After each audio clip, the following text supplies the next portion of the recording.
বাবা, তুমি আমার সন্তান, তোমার বাবার সন্তান। তোমার বাবা বাংলাদেশের অনেক বড় একটা উজ্জ্বল নক্ষত্র।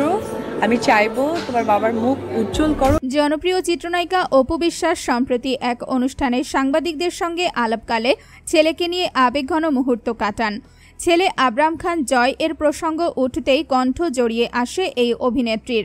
তিনি বলেন, আমার সন্তানের বাবাকে অনেক অভিনন্দন। সাকিবের অনেক স্বপ্ন ছিল, আলহামদুলিল্লাহ সেই স্বপ্নগুলো ধীরে ধীরে পূরণ হচ্ছে। অপু বিশ্বাস জানালেন, সাকিব খানের সাথে তার জীবনের নানা মুহূর্ত এবং স্বপ্নের কথা। আমরা অনেক সময় এসব নিয়ে আলোচনা করতাম। আজকে ঢাকার যে কোনো স্থানে গেলে সাকিব খানের নাম উঠে আসে। আমার ক্যারিয়ারের সঙ্গে তার নামও জড়িয়ে আছে, বলেন অপু।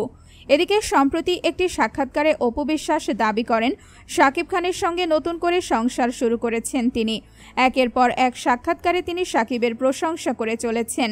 গতকাল চিত্রনায়ক নীরব হোসেনের সাথে র্যাম্পে হেঁটে দর্শকদের চমকে দেন অপু। অনুষ্ঠানের শুরুতেই সাংবাদিকদের সঙ্গে আলাপকালে তিনি সন্তান জয় এবং সাকিবকে নিয়ে কথা বলেন।